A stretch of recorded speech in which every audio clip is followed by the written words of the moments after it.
Okay, June ma'am is here. Namaskar ma'am, very nice to have you here. Same to you. So since June ma'am is quite senior, so I would like to start with her, and it's a true honor and it's a pleasure to have all our esteemed speakers with us today. And we are starting with the topic She in Law. Trust me, I have been a practicing advocate at the Supreme Court. When I go to the corridor in High Court or Supreme Court and I see women around, it just feels so good. It feels so good.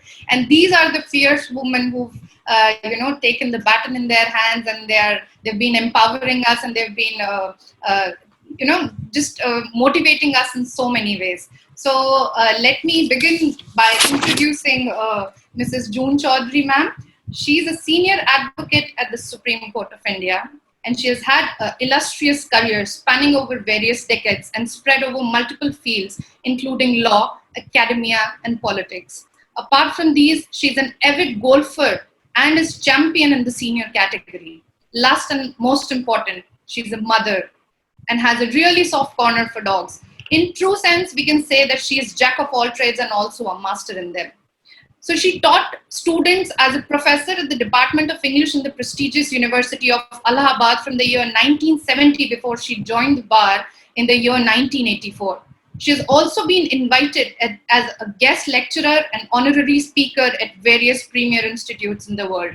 And since the last 36 years, she has been practicing for the Supreme Court of India and various other high courts in the country. She was also designated as a senior advocate in the year 2006. Her career in politics has been equally distinguished and noteworthy, like her career in academics and law. She was elected as an MLA in the Madhya Pradesh Legislative Assembly for a period of 10 years, and during her tenure as a legislator, she was a part of various committees, including the Committee for Women and Child Development for a period of 6 years, and as a chairman of the House Committee. So when we thought about this topic, we had no other name in mind, and that is why we thought that, ma'am is the one, that she should be here and she should be the one who should inspire everyone. We welcome you, ma'am. Thank you. So I think I would like to introduce all the speakers, and then I also have with me Pallavi, who would be moderating the session, and she would be specifically asking questions to all the speakers. Yeah. So second we have with us is second most distinguished guest. She's my absolute favorite, a very strong woman.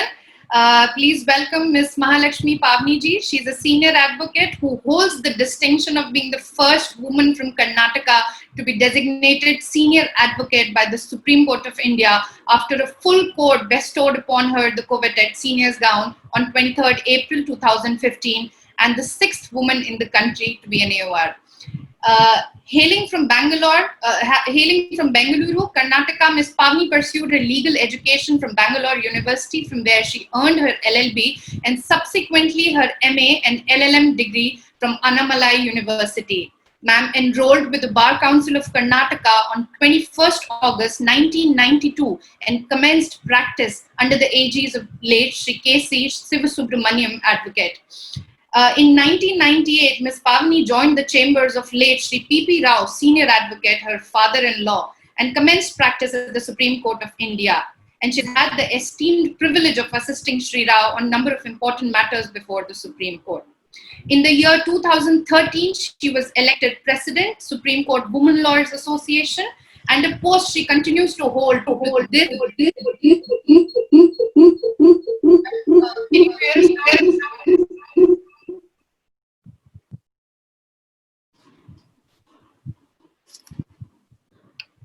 All right, so in 2013, she was elected President, Supreme Court Women Lawyers Association, and has argued for important cases on pollution issues and women issues on behalf of SCWLA, like harsher punishments like chemical castration and death for important cases on and this is also on she has also argued for gender parity on the bench that end Jack before the Constitution.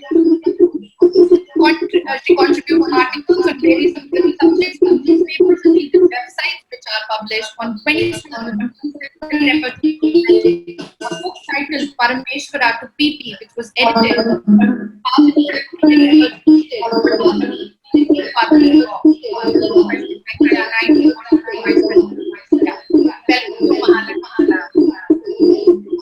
Can you hear me now? Yes, I can hear you now. But I don't like the sound in the background. Yes, there's a lot of your windows somehow. Okay. And our third speaker is Your smile makes up for it, Pragya, so it's okay. so our third speaker has also joined us finally. Hello, Ms. Marie Chums. It is very nice to have you. Thank you very much. I'm sorry for the confusion with the, I think, the time difference. Not at all. I understand can happen, so it's not a problem at all. Thank you so much for joining us. So, ma'am is a Council for Public Prosecution Service of Canada, and she studied at various prestigious universities like University of Ottawa, York University, from where she did her LLM. She has also done her research doctorate in 2013. Not just that, she has been a Fulbright scholar. So we welcome you, Marie Comiskey, ma'am. And we are starting with Mrs. June Chaudhary and initially. And apart from that, we have Pallavi with us, who will now carry forward the conversation. Thank you so much for being here, everybody. Absolutely. Hi, Pallavi. Can you hear me? No, you need to unmute yourself. Okay. Thank you. Thank you so much, Pragya ma'am. Very good evening to all of you. Once again, thank you so much to all our guests for gracing us with their presence. I am Pallavi Diwakar, a fourth-year student at National Law University, Jodhpur. I have recently become a part of SocioLegalLiterary, and it's been an amazing journey since then. I'm so grateful to SLL for providing me this opportunity to interact with such dignitaries. Let's get started with the session.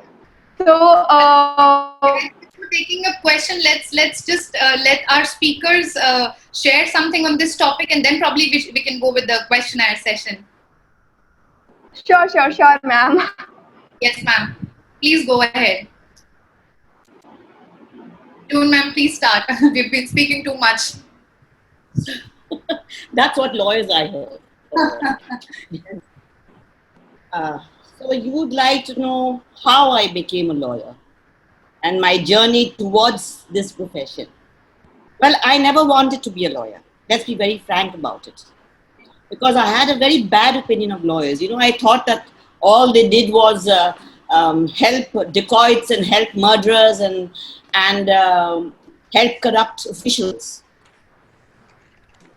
At that time, I was a professor of English in Allahabad University. Got married, came over to Madhya Pradesh. My husband was a lawyer, a senior advocate with a lot of cases. And a day came, I was teaching in a college, a day came when I had to teach general English and Hindi, with the result that my English deteriorated and my Hindi improved.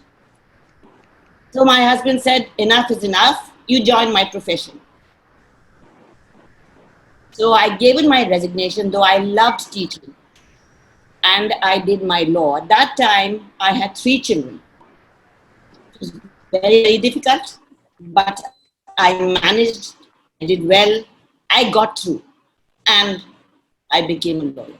Not a liar, I became a lawyer.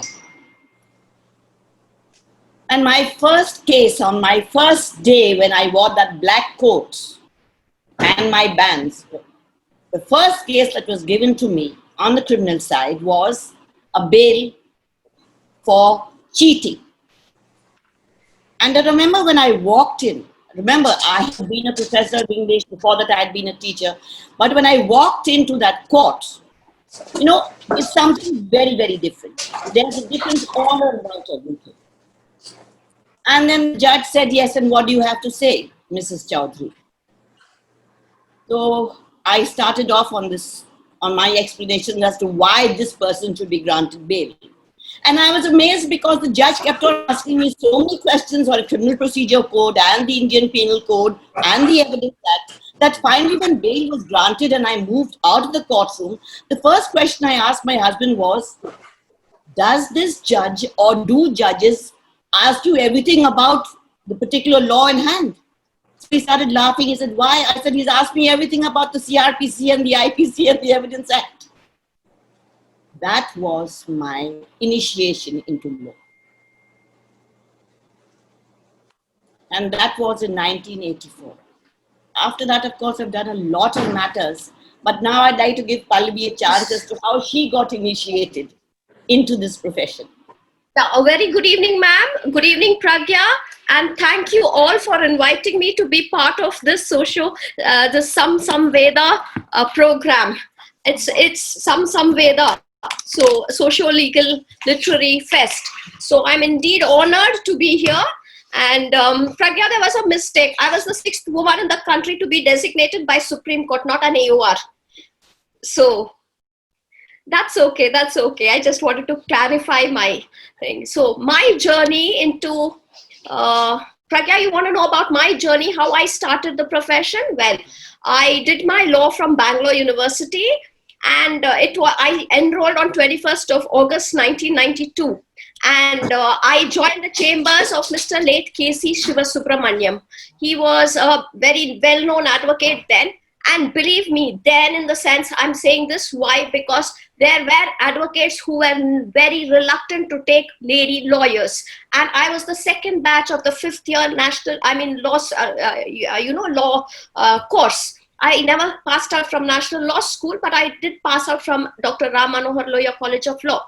So there were many advocate firms and senior advocates who were reluctant to take in women advocates at that time.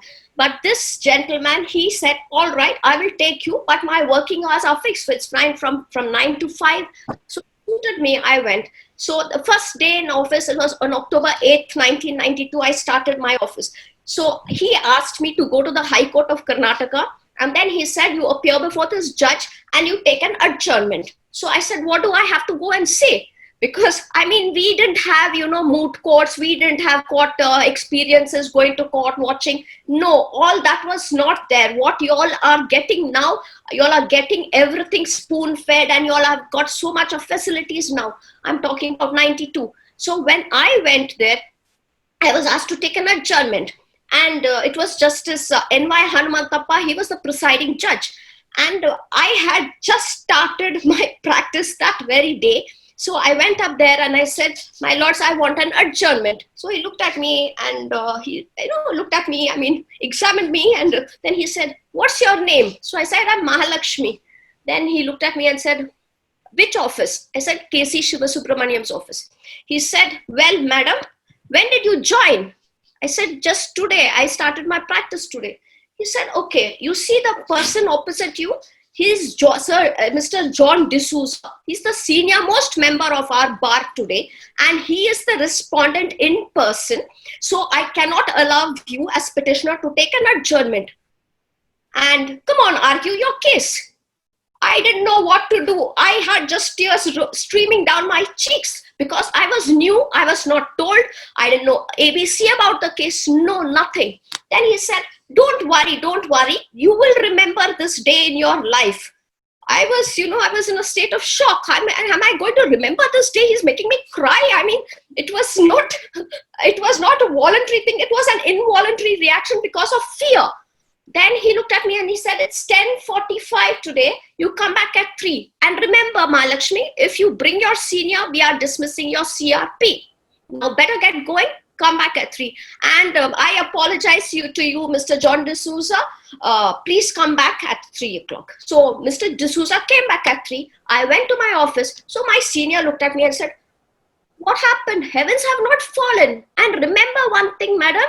2 and 2 will always be 4. It can never be 5, even if Mr. Nani Palkiwala was also supposed to come and argue your case. Remember that. Now what you do is read the brief and then I will question. So that's how it started. I went back with the same confidence. I stood my ground. I argued the brief for CRPC because I had 5 hours.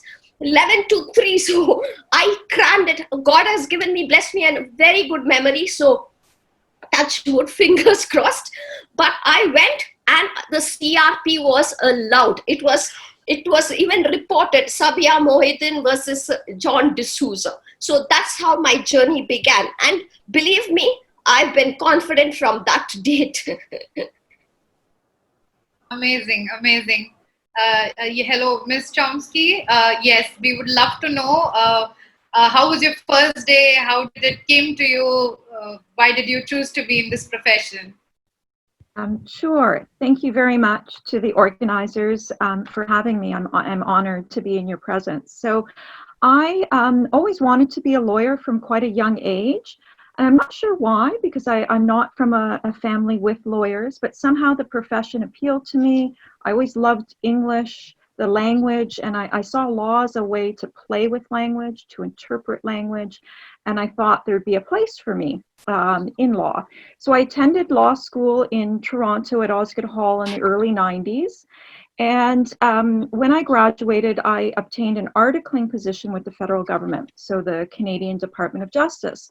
And at that time, they had a very robust and varied training program. So we had 5 rotations. So you literally spent about 2.5 months or so in 5 different areas: immigration, civil litigation, tax, criminal, and a great exposure to a broad variety of topics. At the end of our 12 months, and after taking the bar exams, we weren't guaranteed jobs. And there were 5 of us, and there were only 2 contracts available at the end of my training, and they were in criminal law. And to be frank, I hadn't imagined myself working in criminal law. I'd never imagined myself being a prosecutor, but I wanted a job, and I loved working for the government. And so I competed for the contracts and was lucky enough to receive one of them. And I can tell you that my family was worried. You know, they expressed concerns. You know, they said, "You've never expressed an interest in criminal law. Are you going to be in danger? Are the criminals that you prosecute going to come after you? You know, is this?" So I had some words of warning and some disapproval. But I said, you know, I'm going to start it. I'm going to try. And so I started off in criminal litigation, and they drop you in what for Canada is the busiest courthouse. And it was really a experience of trial by fire, a baptism, dropping you into a crazy courthouse, people getting arrested left, right, and center, and you were just thrown in and expected to run, do your cases, do bail hearings. And I quickly found that I fell in love with the practice of criminal law, and I realized that at its very base, you are dealing with human rights, you are dealing with people's liberty, and there can be nothing more important than having a fair trial and having each side, whether it's the prosecution, put forward its evidence, and then the defense defend that person's liberty, and to see whether the state has actually proven the case. So that's how I ended up in criminal law, and I've never left. Thank you so much. It was a amazing experience knowing how everybody get into the profession. And I still remember my first day. I was working with a senior advocate, and I had no idea about litigation. And then there is a word called as mentioning, wherein if there's some urgent matter, you need to request the judges that I request your lordship to kindly allow me allow this matter to be put up on XYZ grounds. And I remember that it was my first day in litigation, and it was a 3-judge bench, and it was chief judge's court. And I went there with my senior, and I kept telling him that it's my first day and I've never been to Supreme Court, so please send me to a district court first. Maybe I'll gather more courage and then things will get eventually better. He said, no, you'll do it. I can't even tell you that when I went in front of these 3 judges, I don't know what I spoke. I could hear my own heart pounding, my legs were trembling. I just fumbled and I had no idea. All I remember is the judges saying, no, dismissed. I was heartbroken, I was shattered, and I thought, no, this is not something meant for me. And then all I was afraid was not of the judges actually, but my boss standing just next to me. And the first thing he said was that, what the hell did you just do? Useless woman, you're an incompetent clown. Tomorrow again mentioning. I was like, okay, like I have no other option. I have to do it. So I try to gather myself and thought that like I have no other option, I have to do it. So next day I went there, it was allowed, and I think that was the turning point. There was never looking back. So I'm in love with this profession. It is so beautiful. It is so empowering in so many ways. So Pallavi, please start the questionnaire session. Pallavi, can you listen? Can you hear me? Yeah. Yes, ma'am. So as we have already seen, we already know about Regina Guha. Like in 1916, she was denied the right to plead in Kolkata High Court, and now we are in 2020, and in all these years, we have seen that legal profession has been, especially for females, has been evolved so much.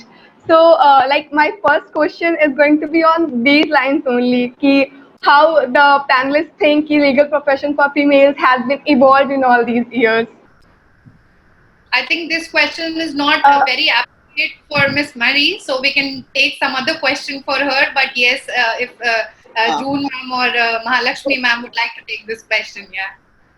You see, when I entered the profession, I was practicing in the High Court of Madhya Pradesh at Jodhpur. And there were girls or lady advocates. But at that time, I'm talking about 1984 when I entered the profession.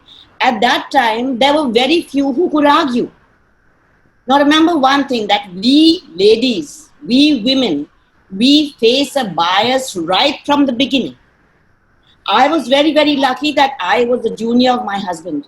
And that is why he gave me cases from the very first day of my practice. But otherwise, I have seen that seniors, first of all, it's very difficult to get a good senior. They don't accept ladies. I'm talking about 84. Secondly, if the lady advocate joins a chamber, the only thing she's given is to go and take adjournments. So what I found at that stage is that they were not reading the briefs. So I used to get to them and tell them that, look, read the brief. They said, but ma'am, what is the use of reading the brief? They said, just carry my files and just take an adjournment or take a passover. And then I found that there was this, I won't exactly call it a distrust. I would say that they did not have any faith in our capabilities as a lawyer. Now compare this, I'm talking about the High Court of Madhya Pradesh at Jodhpur. Compare this to the metropolitan cities. I found there's a marked difference. You have your Delhi, of course, you have your Calcutta, you have your Madras. I found that there the level of advocacy of women lawyers is definitely much higher. Maybe because they are given that liberty to argue before the courts, or maybe they are coming from backgrounds, legal backgrounds. I had no legal background, but my husband had. So I was very, very lucky in that sphere. But a lot of lady advocates don't get that, that confidence in themselves because their seniors don't have confidence in them. And it's only recently, now look, I grew in my profession. My husband, for the first 5 years of my practice, gave me criminal matters, entirely criminal matters, with the result that I used to tell everybody I'm a criminal lawyer. And then suddenly I realized I shouldn't say that. I said, okay, I'm a lawyer practicing on the criminal side. But yes, the prejudice of the judges. I remember in that same year when I started practice, 1 month I had about 5 bail applications in relation to rape. Just in relation to rape.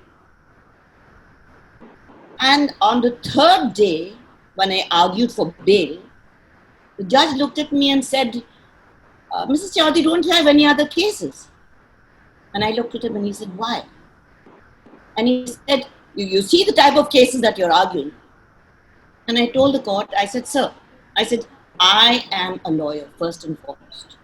As a young lawyer who's just entered the profession, I will not say no to any brief that is given to me, number one. Secondly, I said this court cannot at this stage, it's an application for bail under section 439, that is before conviction. I said at this stage, this court cannot say that my client is guilty. I said, the trial is yet to start. So you see, I'm very lucky, and I say I'm very blessed that I have been given, as you say, the gift of the gab. And this is what I would love all our lady lawyers to have. They must have the aptitude to stand up before the judge, because the judge is not going to help you in any way. It is you who has to tell the judge, this is my case. It is you who has to read the brief properly, so that if the court asks you, yes, what do you have to say? You know exactly what to say. And when I came to the Supreme Court after my stint as an MLA and all, you know, when I went back to Madhya Pradesh for matters, because I still have my office, people always say, what is there different in the Supreme Court as against the High Court where you're practicing? And I said, you know, that in the Supreme Court, each judge knows the particular page and the particular paragraph. When you stand up first, and Ms. Pavani, you must be, you're smiling, but this is what it is. When you stand up before a Supreme Court judge, and he looks at you and he says, yes. And then sometimes he'll usually, before you can say anything, he'll say, what do you have to say about paragraph 32? Now, if you haven't read your brief and you don't know what is paragraph 32, and you stand over there and start fluttering over the pages, you're gone before you even started. So you see, these are prejudices which we face. And my advice always is, you have to stand your ground. You have to be confident. You have to show that you have the courage of your conviction. I say, even if you have a bad case, you should never show to the judge that you have a bad case. It is your will. You must have the trust in yourself to say, all right, I'll fight, no matter what. All right, what will happen? At the most, he will dismiss the case. He can't do more than that, or she can't do more than that. So these are my experiences as I've gone along the way. Amazing, that's amazing. There's just one thing that I would like to add. A couple of days before, for some organization, I was doing a webinar, and I was doing it alongside with Mahalakshmi ma'am. So it just so happened, I don't know if I'm supposed to say that or not here, but I got a call. I got a call from 3-4 people, and the first thing that they said was, there is a senior advocate. She happens to be daughter-in-law of P.P. Rao, and you have to present the case opposite to her. Another one, P.P. Rao's daughter-in-law, P.P. Rao's daughter-in-law, P.P. Rao's daughter-in-law. It happened so many times. After a point, I just lost my cool. And I was like, she's a senior advocate. She is an advocate in record. She's been a tremendous academician throughout her life. So much hard work. And you know, everything just flushes down the gutter, and everything comes to the point that you're somebody's wife or you're somebody's daughter-in-law. So how has been your experience, P.P. Rao's daughter-in-law, madam? Let's get to the brass tacks of it. It's a fact that I'm Mr. Rao's daughter-in-law, or was Mr. Rao's daughter-in-law. Even if I go down to my grave, I will be known as his daughter-in-law. But the fact of the matter is, you know, we live in a patriarchal mind setup where this is not going to change. And the fact of the matter is, people are been very, very uncharitable and very unjust, very unfair in passing these comments saying that she is only Mr. Rao's daughter-in-law. Come on, just being Mr. Rao's daughter-in-law or somebody's daughter has not brought me this far. They are very prejudiced. They are very biased. They have not seen the hard work, the years I've put behind me. They have not seen my academics. They have not seen. The fact of the matter is, you know, when you it's like father, like son. Okay, fine, that's nice. You know, it's in the genes. You know, it's in the blood. Like if you see just Fali Nariman, and he has an illustrious son, Justice Rohinton Nariman. Okay, it's fine to say that if a son is compared to the father, it's perfectly normal. But here, they cannot even compare me there because I'm not genetically related. It's not that his intelligence is flowing through my blood. No, they forget that. Okay, fine, Mr. Rao. What do they associate? The fact of the matter is, if it was Mr. Rao, then where is Mr. Rao's son? It's very sad, right? And not only that, people who look at me and say that she's Rao's daughter-in-law. Now, there's nothing wrong in being Rao's daughter-in-law. But the fact is that they have this misogynistic mindset. They cannot come out of it. Or probably, I would say, heartburn or jealousy, a case of sour grapes, or that she's got it on a platter. Let me tell you one thing, Pragya, and all my viewers here. It's been a very, very arduous journey for me. It's not been a road strewn with roses. No, it's been a roller coaster journey with so much of trials and tribulations. People don't know, to reach here, I've had to sacrifice a lot in life. It's cost me my personal life. But that apart, I have no regrets. I am here. Why? And Mr. Rao always told me, he said, he would call me madam in his office. So he would say, madam, my grandfather was not sitting here to make me. So, you come up the hard way. And then he would say, no substitute to hard work. Fine? And I am here. Okay, Pragya, let me tell you one more thing. How long can this name stand with you? Just tell me, can the name stand for long? At the most, the name can get you your first case. At the most, it can put you on a panel. But who delivers? Who talks? Who argues cases? Just like Madam Chaudhary was saying, Madam June, I looked up to her when she was the first lady with a gown in Supreme Court. It gives me goosebumps to see her. I mean, we have got our strength from there. And let me tell you, when I go to argue, everyone keeps quiet. Why? They want to see, what is this lady going to do? How is she going to argue? And they are left spellbound because I plead my case with conviction. It's not only the hard work or the thing I put into my brief. It's my emotional investment. It is my prayers which come with it. And clients don't come to me with, because I'm a Rao's daughter-in-law. No, it's because I deliver. I give them acquittals. I give them, their appeals are allowed. I got them work. I mean, it gives a different high. So, it's very, very unfair when people say, she's Rao's daughter-in-law. So what does it smack of? It only smacks of jealousy, nothing else, Pragya. Okay, Pragya, let me ask you a question here. Now, people say, I'm Mr. Rao's daughter-in-law. That's a fact. Nothing can be said and done about it. But am I on your show today because I'm Mr. Rao's daughter-in-law? Or because I'm a senior advocate? Or because I'm a fiery woman? Or because I can deliver? The proof of the pudding is in eating the cake, right? But this thing was going on inside me for so long. Or similarly, Pragya, one more thing. Let me tell you. See, okay, I'm lucky that I've been associated with Sir Rao. There are so many lady senior advocates or lady advocates who are brilliant, who are very good in the profession. But you know what they'll say? She's from that senior's office. Her senior was so-and-so, or her husband is so-and-so.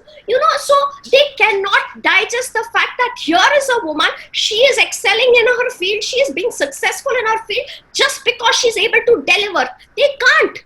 It is the male patriarchal mindset. And let me tell you, Justice Chandrachud, in his recent judgment delivered on February 17, 2020, the Babita Punya's case, has categorically said that until and unless mindsets change, nothing is going to happen. Nothing. There has to be a social upheaval or a revolution. It's only when the mindsets change. So long as society perceives male as the breadwinner of the thing and a very strong man and woman as weak, nothing in this country is going to change.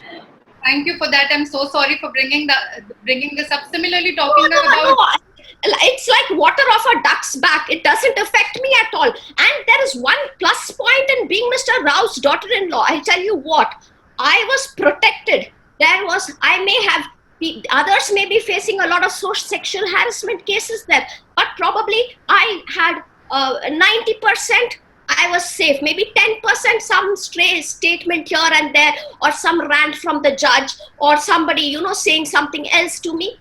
But I was protected. I was mushroomed. I was cocooned. I was insulated. I had that name, protective name. So nobody could, kind of harass me or get even to me. Despite the fact they've done it, it's not as if I've got away also, but to a certain extent, yes, I've had my head held high. So that you cannot take it away, right? And Madam Chaudhary will always be known as Anup Chaudhary's wife. Can anything be done? She is I can't deny that relationship. She's an authority by herself. She's been an MLA there. She's an avid golfer. She has so many hats so much to her credit. So, but can you just take it away like that? No, very unfair fortunate. I totally believe that, privilege comes with a cost. It's not that easy. And talking about June ma'am herself, she has been into academia, she's been into politics, and she has been into litigation. But, everything. Pragya, I just like to interrupt. Yes. As I agree entirely with Pavani when she says everything is a matter of hard work.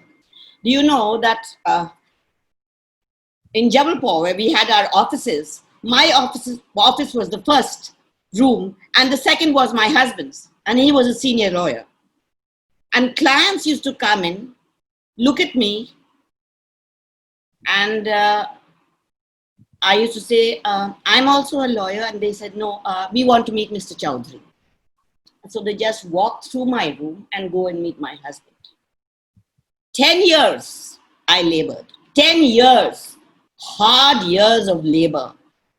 And one day I was in my room and my husband was out in the garden. And some clients came and looked at him and they said, Vakil Saab se milna hai. And my husband looked at them and said, Vakil Saab andar hai. And that was the day when I said, I'm here to stay as a lawyer.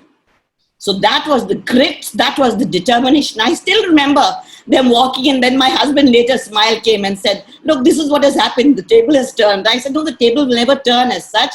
But I said, I'm so thankful to God that after all my hard work, after all my fighting, and as Pavani says, we are very, very passionate about our work. My husband says, you would have been a very bad doctor because you would have killed off your patients with kindness. You're so passionate about your work. I feel you have to be passionate, because if you're not passionate about your work, if you're not passionate about what you're going to say or what you're going to tell the judge, you have no chance. This is a cruel world, Pragya. It is a very, very cruel world. And yes, and therefore, women lawyers, my first advice would always be, have confidence in yourself, have trust in yourself. You will have so many obstacles, people saying nasty things about you, people saying a lot of bad things about you. The most simple being that, oh, she doesn't know how to argue before a court. I remember when I became an MLA, I was still a lawyer, I became an MLA. People used to send, when they used to send matters to me, already the grapevine, friends who knew me for years as lawyers in Jodhpur, who said that we are friends of June. That relationship. And yet, from the grapevine I learned, they kept on saying, oh, number one, she doesn't know any law. Number two, she's become an MLA now, so I think she must have stopped practicing. And number three, oh, she's not here anymore. She stays in Bhopal because that's where the assemblies are. Now you see, everybody knew that I was there. I was based there. I used to go only during the assemblies. And yes, I helped a lot of people socially. That was my work. I was not a politician. I was a social worker as an MLA. But as I'm saying that these are the hazards of our profession. And as Pavani was saying, she's absolutely right. You have to go above it. You have to go beyond it. Because if you don't go beyond it, if you're bogged down by precedences or by what cruel things people are saying. And I said, we women are soft in that respect. We are soft because if you keep on getting cruel barbs all the time, you waver. Should I have become a lawyer? Were my parents right? They said, do something else, become a doctor, become anything, but don't be a lawyer, because lawyer is a man's world. It is a man's world. But yes, we have made a breakthrough. And I say now the time has come when we as lady lawyers can stand at the side of gents and say, we are just as good as you. Absolutely. Absolutely. In fact, it gave goosebumps at so many levels. In fact, Pragya, I want to also add here, like when there are so many instances when you argue your matter. So when I get an order, I'm happy. So there was one gentleman, a reputed senior advocate, who came and said, you're looking happy. I said, yeah, I got an order. So he said, oh, your smile was sufficient for, to get an order. The judge must have seen your smile, your pretty face, and he's given you an order. I just looked at him and without batting an eyelid, I said, if that is the case, why don't you send your daughter from tomorrow? So That was a big slap on his face. I mean, how can people even talk like this? It is so sad, you know. They have daughters in their house, but they will, view another woman as some kind of object. I mean, that's totally unfair. And regarding Regina Guha, Pallavi, I want to tell, I don't know whether our viewers know about Regina Guha. So let me tell you about Regina Guha. Regina Guha was a person, she was from the Jewish Bengali ancestry from West Bengal, you know, and she had completed her master's of her degree in arts in 1913. Thereafter, she did her course and her graduation in laws. So then she applied for enrollment to be as an advocate before the district court of Alipur. So it was there, you know, her application was decided by 5 judges. 5 judges decided that she is not fit to be in a man's world, not practicing law. It was at that time the Sex Disqualification Act was passed in 1919 in England. So, and there was one parliamentarian around that time, Dr. Hari Shankar Gaur. So he moved an act, you know, to remove this disability or disqualification of sex.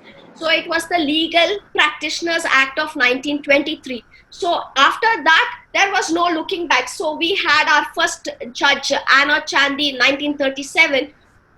Then we had Violet Alva, who she was the first woman to argue before a 3-judge bench in the Bombay High Court in 1944. And she also went on to be the first woman deputy chairman of the Rajya Sabha from 1957 to 62. So that's how it's changed. Even, and now it's been 120 years, 100 years precisely, you know, to see this change that has come in. Yeah, mindsets have to change, and probably another about 10-20 years later, you will see more improvements and more women in the profession, because it was a male-dominated profession. It's a man's world out there. It's known as the gentleman's club. So we made our foray into it. I still fight. I still have to fight to make my voice heard. And if you fight or raise your voice, you know what happens? When a man raises his voice, let me tell you, he'll be slathered with praise. They'll say, oh, he's so great, he's so good, oh, you know. But when a woman raises her voice, the judge says, why are you so loud? We can hear you. She's a very cantankerous woman. She only knows to fight. I mean, that's not, you know, what else do you call it? So it's not only the society has to change, society right from the Kabadiwala back here to the highest judicial officer in the country has to change his mindset. So. Okay, hi Mary ma'am. So I don't know, I think you must have enjoyed this firecracker session. So this was all about, these are one of the most coveted seniors of Supreme Court working at the apex court, who have themselves coming from decent backgrounds, who have worked immensely hard in their own respective fields. This was about India. I cannot even tell you how things must be at district court. So if you put on a bright ruby wool lipstick, or if you dyed your color, or if you're wearing nice decent clothes, you know, everything, or you're smiling in front of the judge, or that if you have a beautiful face, everything just comes to the point that, oh my god, she smiles, she's pretty, she's got that pretty face, she's got order in her favor. This is about India. Not saying uniformly true, but yes, a lot of discrimination is faced by everyone in Supreme Court of India. Talking about your own personal experience, can you please tell how has been your experience as a barrister in Canada? Any personal instance of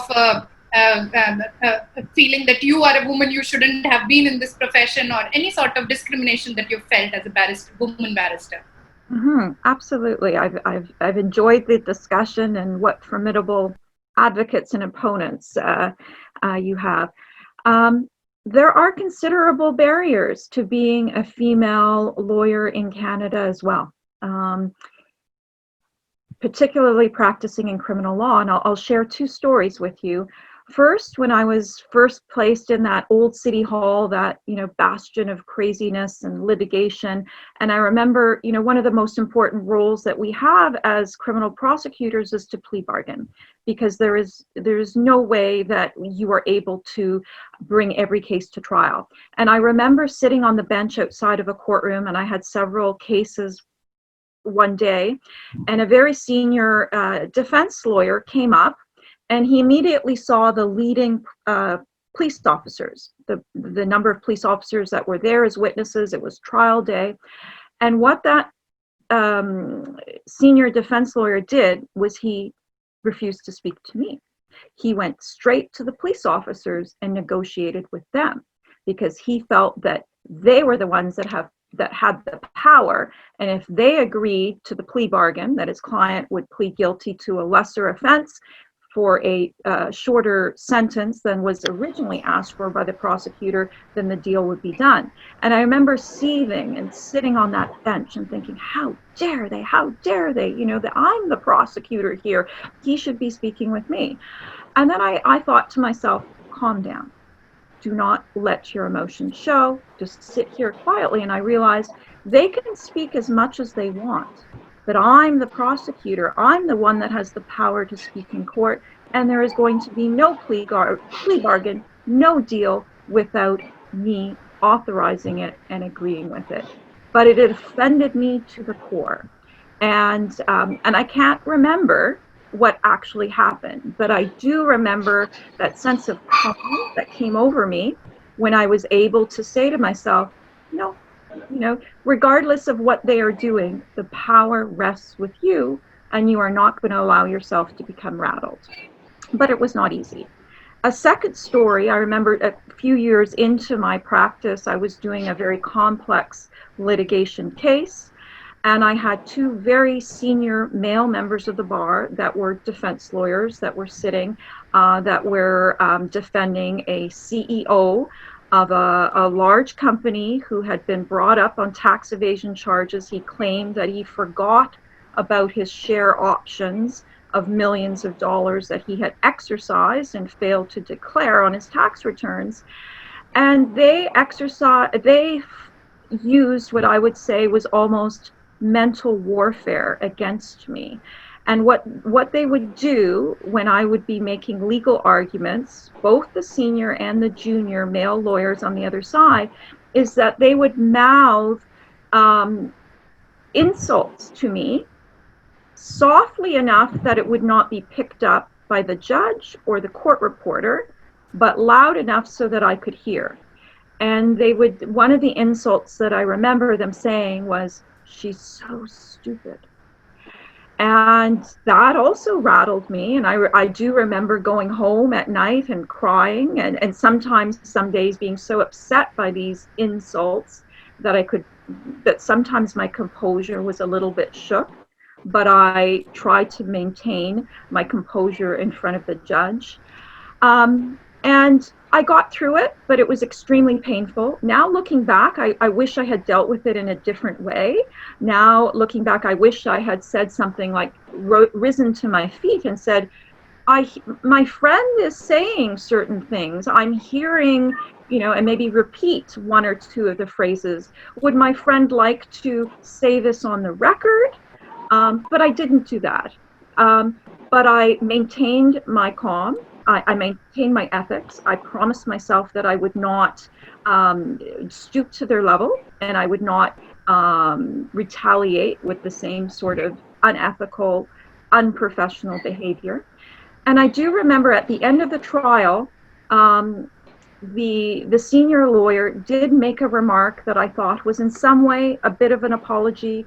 And he said, "Your Honor, I want to thank Madam Prosecutor for her ethical behavior throughout the trial." So that was a little bit of to me, an acknowledgement of his behavior, but it was difficult. So those are just two examples of some of the challenges that I felt, and no doubt I know that many of my female colleagues do experience on a day-to-day basis practicing criminal law. It's not easy. My recommendation to all of you young, aspiring lawyers, advocates, is to acknowledge that the discrimination exists. It's not easy, but try to find that moment of peace and serenity in yourself in how you are going to choose to respond and not stoop to the tactics of the other side. I think it was Thank you, ma'am. graceful. So, ma'am, Pragya, ma'am. Yes, Pallavi, I can hear you. Okay. So, thank you, ma'am. Thank you, Mary, ma'am, for sharing your experience. So, I guess the situation is almost the same around the world. In fact, I was reading an interview by Linda, ma'am, and she is a director in some socio-legal service in the Oxford University, and she describes about the UK judiciary that the UK judiciary is stale, pale, and male. So like this was she commented on the UK judiciary. So I would like to start with my new question. So my second question from all of you is that if we compare law institution from other institutions, we can find that there is less gender parity in law colleges. In fact, I read this report from America that in 2016 female enrollment in law colleges was more than males.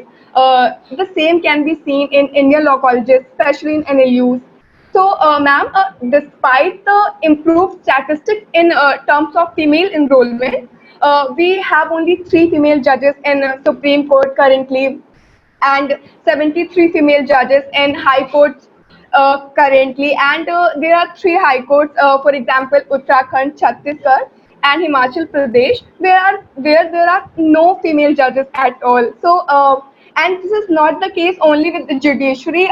In fact, like in law firms also, the number of female partners are very less. So like I would like to know your perspective in this. What would be the reason for the same? Yeah, I think women workforce across all the professions is tremendously low, and I think that's universally applicable in all the countries. So any one of you can please start, and what can be the ways in which we can increase the participation of women, especially when we talk about legal profession. Yeah, I think that the initial prejudice against women lawyers did not allow them to come up in the profession. And I think that in Madhya Pradesh, I am the first designated senior lawyer. Now, there were a lot of lady lawyers, but as I said, at that time, it's only recently that we as women lawyers have been able to show that we are proficient in law. I mean, as a lawyer, you don't have to know every law on board. As each case comes to you, you read up the law. I remember when I was doing criminal law, and then I had to, people came with civil matters before me. I learned a trick. I said, all right, come after court. Then I would go straight to a senior lawyer and ask them and say, sir, please tell me, what do you do about this? And he'd say, all right, have you brought the Code of Civil Procedure? Yes, sir. Open it. What section are you talking about? This section. Read it. Now what do you have to say about the impugned order? So there were people to teach me. But as I said, that it is only now that we women lawyers are reaching a standard of proficiency. And I say now it is all over the country. So it's not that we don't have good women lawyers. Pavani was absolutely right. This is a patriarchal society. It is a male bastion. We are breaking down the walls slowly but surely and steadily. But for that you have to have a lot of good things in your favor. Maybe a godfather also. Maybe somebody in a political party you can say also. But I say that even when a name is proposed from a particular high court, the lawyers who are practicing with you should be with you. And you should be able to show to the world that yes, you are sincere in your profession. Yes, you are a hard worker. And yes, you are therefore good at your work. We don't want somebody who's very, very intelligent or who's absolutely, the epitome of being a good lawyer. No. But you need a person who is willing to listen. And I think that we as lady lawyers, we are learning that slowly but steadily. And therefore, I also feel a little troubled as to why there are so few lady lawyers in the high courts. And of course, the Supreme Court probably knows we have, I think, only one now. Two. We have two now. But what is two? What is two? But the thing is that unless lady lawyers are made judges in the high courts, the question of coming to Supreme Court doesn't arise. And as I said, all high courts, maybe they have 2, 3, at the most 4 lady lawyers. So how our name should be proposed, how it goes forward, those are matters of conjecture. It's still not in our hands. All we can do is try and show to the world that we as women lawyers are eligible to be. We are eligible. We have that eligibility criteria. All it is that you have to have 10 years practice as a lawyer. We have the eligibility criteria, but do we have the fire in us? Do we have the dedication in us to have our names proposed so that we can become a judge? Ma'am, I guess like as you just said, we can also see the popular trend has been emerged in all these years. Like women don't prefer criminal law, opting for criminal law or going for litigation. Like they prefer corporate law over litigation or choosing criminal law. I guess that might be also the reason. The branch of law which you want to work in is your own decision. Some people like doing corporate work because you don't have to go to offices. But litigation, yes, that is where the passion is. That is where the excitement is. It's an opposition, opposition that is the state, and you have to fight for the life of your client. Pallavi, I'll just tell you. See, you don't see many women lawyer or judges. You know why? There's a specific thing into this. I've looked at it. See, it was only in the late 80s that the structure of law was given a better platform, and there was legal education which came out in the garb of 5-year courses. So they gave a lot of importance to this, because previously it was only the dropouts from whoever didn't get into medicine or engineering or these kind of professions. They would go to law colleges and attend, and you'd have people from the offices coming and doing their studying law. But now that all changed with Professor N.R. Madhav Menon, who brought in this National Law School. So legal education was given importance, and it was at the same time, that India's economy opened up. There was liberalization. There was so many foreign investors coming in here, setting up their corporations and things like that. So, and this legal education also, if you see that, it was a very nice way of imparting education. You had the best infrastructure, you had best teachers, and you had a very nice background and things like that. And apart from that, influx of technology. So like now you have a computer, you can Google, you can go to your CPC, you have books, everything available. Back then it was not there. And even now, if you see that with all this, a lot of law firms came up. A lot of people were engaging, taking women. Why? Because they found that women were committed, they were dedicated, they were passionate. And then at the end of the day, it was financial security. So you get a nice package. You are working in the confines of a very, very secure atmosphere. And with all the influx of these foreign companies, mergers, acquisitions, documentations, all that took place. And apart from that, there are women, judiciary exams opened up. So you have a lot of lawyers in the lower judiciary.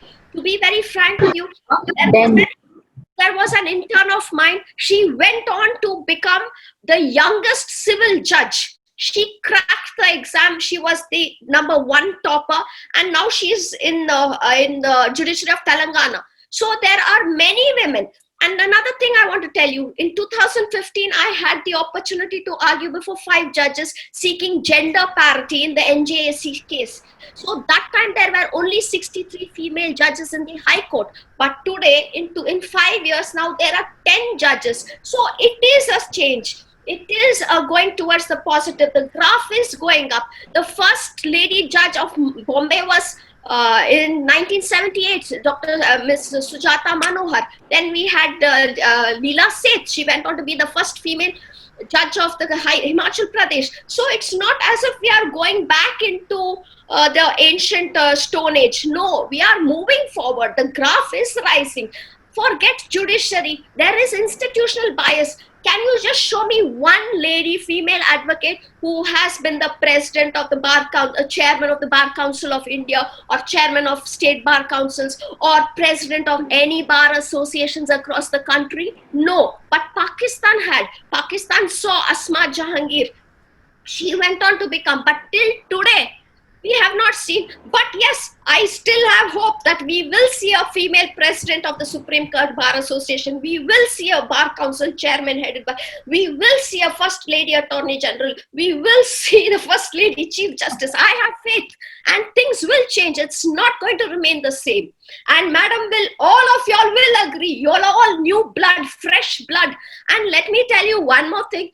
Without passion, without dedication, without focus, without sincerity, nothing is going to happen. So Rome was not built in a day. We've all built it over a period of years. So maybe it doesn't pay you now, right now, if anybody's practicing in criminal law. But let me tell you, it's going to pay you a lot. We have Rebecca John, we have Rinda Grover, Geeta Luthra. They are, such great criminal advocates, not criminal lawyers, but female lawyers who practice criminal law and who have got, they've taken the country by storm. So it doesn't stop there, we look up to them.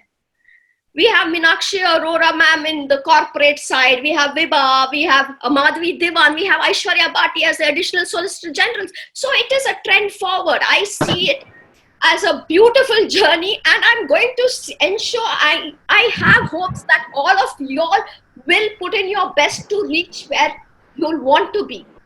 Have dreams, have hopes, have ambitions, have aspirations, but also have the patience. Don't get bogged down by what anyone says. Just develop a thick skin and do your best. Thank you so much. Thank you so much, ma'am. And I think the takeaway is that you should know your brief, and you should precisely know that there's no giving up.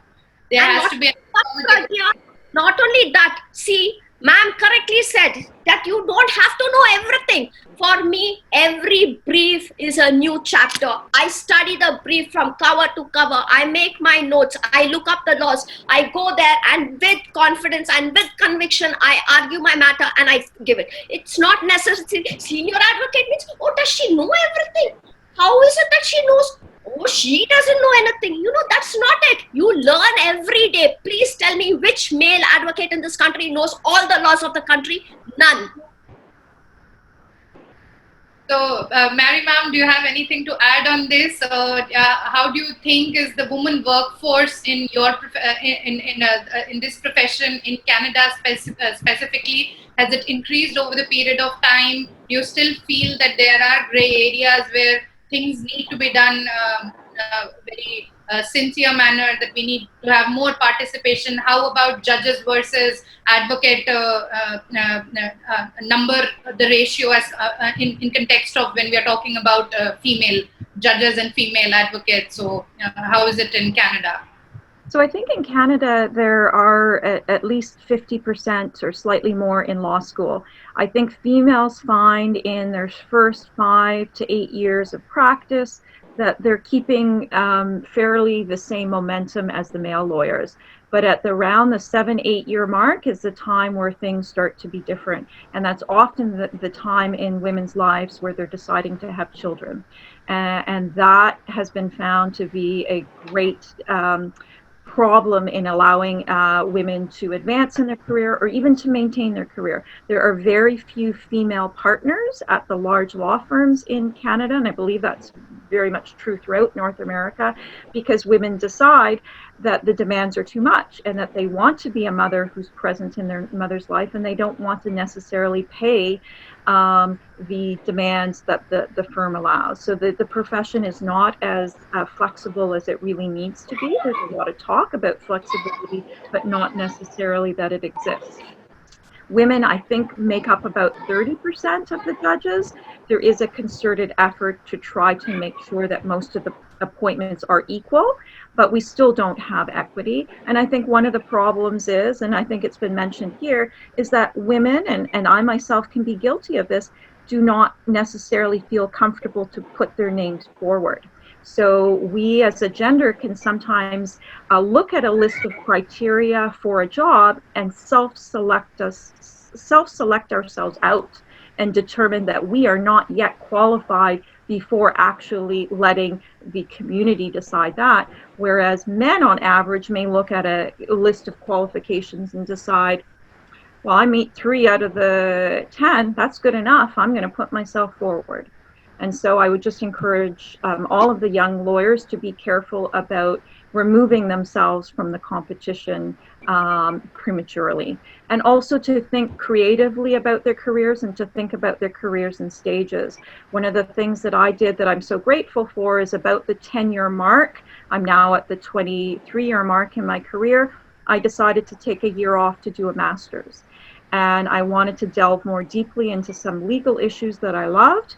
And that led me into having also a career in academia and exploring legal issues that I loved, became a Fulbright scholar. And I believe that has really enriched my career, made me just make more contacts internationally. And I don't think I would have been here and meeting all of you and learning from the wisdom of the women on the panel today if I hadn't myself made those sort of creative moves in my career. So just never think that there's a set path, but always think creatively about what you might do that interests you in the law that might not necessarily be the traditional path. Thank you so much. So Pallavi, how do you feel? Ma'am, I feel good. Like I got the opportunity to interact all with these panelists. So, ma'am, I think I'll take up my last question. Ma'am, there are various reports on gender diversity in Indian law colleges. So, there has been reports prepared by law colleges like NUJS and IDIF. So these reports shows that the majority of students in law colleges are those whose family has a background in legal profession or strong financial background, and it has been found that people from middle class families, especially female, do not choose law as a career. So, ma'am, how can we tackle this situation, and what, according to you, would be the reason for the same? I think there are, first of all, I would just like to add something to it. There are some general, stereotypes in this profession per se, especially talking about women in litigation in India. There's a common idea that, honestly speaking, since I come from a small town, from a middle class family, when I come to Delhi and I was doing my law, so the moment I tell landlords that I'm looking for a flat, I'm looking for a rented apartment, and they know that I am from legal profession, there's a big no. There's a question mark on their face, and they would not like to rent their apartment to me. Oh, she knows all the law, she's going to trouble us. Second, I didn't had a chance of having an arranged marriage, but I've seen so many friends of mine who are in this profession. The moment they are going for a marriage with an arranged setup, and the people, the opposite party gets to know that the girl, she is having a law background, or that she is planning to do litigation, there is a big no, because they think, oh, she knows all the law, she is going to leave the husband and she is going to dominate us. And these are the general perceptions that people have in their mind, and that is the reason. And I totally understand, it's a very demanding profession. There is a time to leave your house, but there's no time to come back, especially in the beginning of the profession. So you have to leave your home at 8:30 or 9 in the morning, but there can be an urgent petition where you have to file it early in the morning next day. So you can be working up till 12 o'clock. So it may so happen that maintaining a semblance between your workplace and your personal life can get difficult at times. And that is, I think, one of the reasons that a lot of women leave cold litigation and they try to look up for corporate-like jobs, or jobs which are maybe paying them lesser amount, lesser fame, but at least some sort of security that they will not be suddenly kicked and that they'll have a fixed time, say 5 o'clock, to go back. So yes. So ma'am, any inputs on that?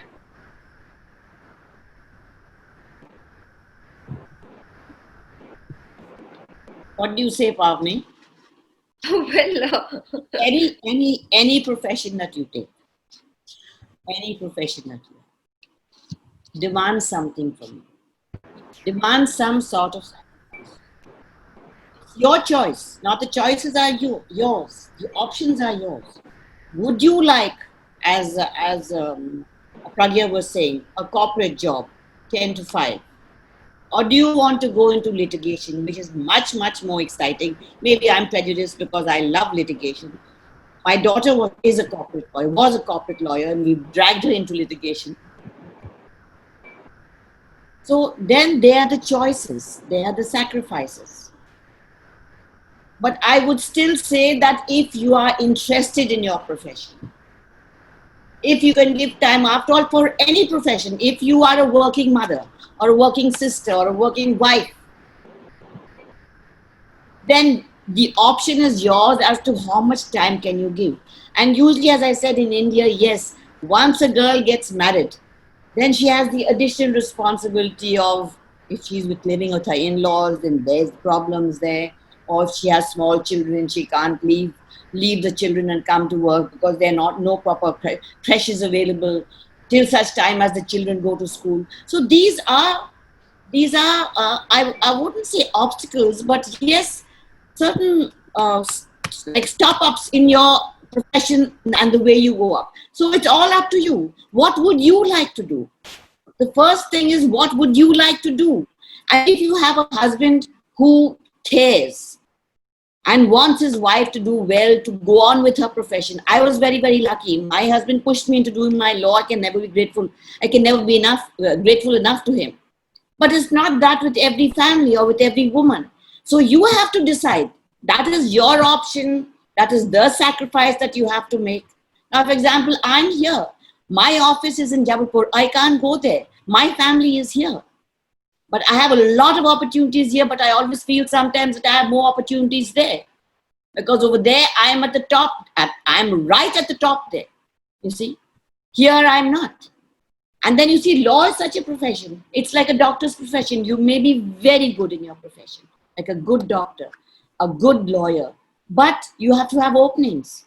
You have to have people to send you matters. If you don't get matters, how are you going to argue before the courts? If you don't get matters and if you don't argue, how are you to show to the world that, yes, you are a good lawyer? So it all is a vicious circle. But the thing is that you must take that option, take that fight. Say, all right, this is what I want to do, how I wish to do it. You have to take that choice. You see, and then put your 100% into it, whatever choice, whatever sacrifice. It is your choice, your option, go for it. There's just one thing I would like to add here. You know, I don't know a lot of viewers maybe knowing it or not. June ma'am's husband, he happens to be also a senior advocate.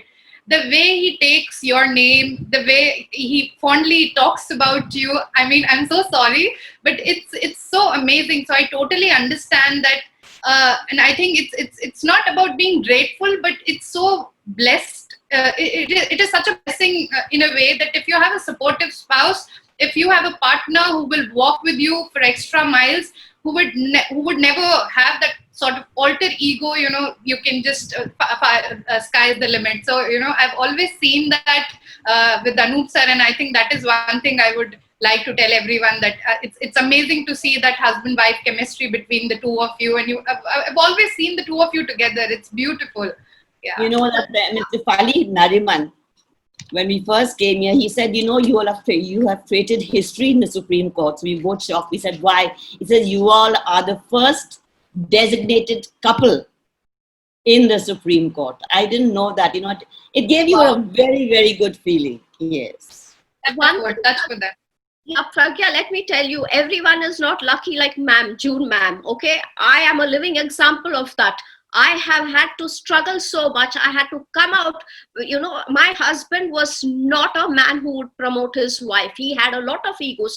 So, you know, you choose. It your choice. He asked me, can you divorce me or the Supreme Court? I said, I would prefer to divorce you than the Supreme Court, because it was my dream to be there in Supreme Court. My children are with me and I'm a proud mother. I have given them good backing. I've given them good education, and they make me proud today. So there has to be a fine balance between what you want and what you're going to deliver. See, no pain, no gain. Let me tell you, Pragya, I was a mother. I took up the AOR exams. I didn't have an iota of knowledge of accountancy. I used to go for tuitions. I used to drop my children at Amity School, go for tuitions, and then come back and do 20 sums a day. And otherwise, and then when they came back from school, I was there. I was there to take them to the club. I was there sitting and doing their holiday homework. So, and then when would I study? I would study in the nights. I've studied whole of nights. I would study throughout the nights and then continue with my court, come back home, look after my mother-in-law, my father-in-law. I used to do everything. So, you know, it is the fine balance which you have to strike. You have to list out your choices. What do you want? And if you are blessed, like ma'am, then there is nothing, you know, because you need to be blessed. You need to be destined to have a good spouse. Not everyone has. So, but you know, this choice is still there. So, and you have to have that passion, that determination to come up to where you are. So, no pain, no gain. So proud of you, Mahalakshmi ma'am. So proud of you. And, you know, you are not PP Rao's Bahu, definitely. You are yourself. And I'm so proud of all the things that you've attained and achieved in life. Another thing, I just want to make a personal thing. See, whatever I'm speaking from my heart, and it's the truth. Nobody, even today, perceptions may not change. They'll still think that she's Mr. Rao's daughter-in-law. But being Mr. Rao's daughter-in-law, is he speaking to you all through me right now? Is he scripting my arguments? No, nothing. At the end of the day, they have to attribute a woman's success to the man behind. Oh, if she's not his wife. And please understand this, there is a thin line there. A man who coming from a very traditional, conservative, orthodox Brahmin background, when he saw that his son could not rise or make a mark for himself, would he have digested his daughter-in-law overshadowing the son? No. But still, I stood my ground. I am here and I will go ahead also, because I don't have to give my success or credit my success to anybody in this world except my maker and my mother's blessings, my father's blessings. I don't have a father. Another thing, intelligence is in the genes. I'll tell you why, Pragya, because I come from a South Indian Brahmin family known as the Iyers, and Iyers are genetically very, very intelligent. My grandfather was a barrister. He came back from Oxford in 1920. And my father was the first man to manufacture car batteries in South India. He was a very famous businessman. So it is not Mr. Rao's legacy, or his things run through my blood. I am here because I am here. What has brought me here is not going to get me there. But I just want to send out the message that Mr. Rao's, and we don't even share the same name. I'm Pavani, he's PP Rao, but PP stands for Pavani Parmeshwar Rao. And another thing is, he may not have told the world, but his will is testament to the fact that there he said, my daughter-in-law is a very hardworking, honest, intelligent girl, and I hand over all my execution to her because she's the most capable and fiercely independent woman who can take my dreams forward. So that was the validation for me. That was the certificate which he gave me, and I feel blessed. He must be there, happy. It's 3 years since he passed away. But I am here before you, and I am here not because I'm Mr. Rao's daughter-in-law, but because I'm Mahalakshmi Pavani. I can't tell you, it is giving me goosebumps. This has been the most candid and most honest webinar ever since the lockdown, and there's so many superficial things that we talk about. These are the real things that we actually face, and you people are the ones people look up to. Everyone thinks that, you know, things are so gleamy, so beautiful, so glittery around them, but life is life comes. We are lawyers, we are not liars. And everybody in Supreme Court knows that Mahalakshmi Pavani means business. She's a no-nonsense advocate. She's very blunt, she's very bold, she's very brash, but she calls a spade a spade. So ma'am will also agree there. Keep up the spirit, ma'am. Mary ma'am, do you have something to? I'm sure there must have been a couple of things which you must be missing out because they are being talked about in Indian context. But I hope you didn't feel out of place, and I hope you enjoyed the conversation. Yes, no, I feel very honored to be on this webinar, and it's just a reminder of how much more we share in common than our differences. And I think I'm also reminded that at any stage of our career, it's so important to be inspired and to have the passion. And for me to hear the panelists, the other panelists, to hear the responses of the group here inspires me. And I think this is just going to allow me to move forward with even more enthusiasm. I always have the passion, but to be involved in a webinar such as this, to speak frankly about some of the challenges, but also to hear and be touched by the passion of others. It's an honor. Thank you. With this, thank you, ma'am. So with this, we came to end. We are running out of time. So thank you so much, ma'am. It was very enriching experience for all of us. So I would like to call Ranjan. Yeah, and we would like to conclude. And looking at the chat box, making me elated. You know, everybody is just writing that it has been a very inspiring session, and I hope that by the end of the day, everyone takes away a piece of learning, and that's what was the intent. Rajesh should be unmuted. He's going to conclude it. Respected Senior Advocate Mahalaxmi Pavani ma'am, Senior Advocate June Chaudhary ma'am, Marie Comiskey ma'am, I would like to conclude this session as it is rightly said, we agree to disagree.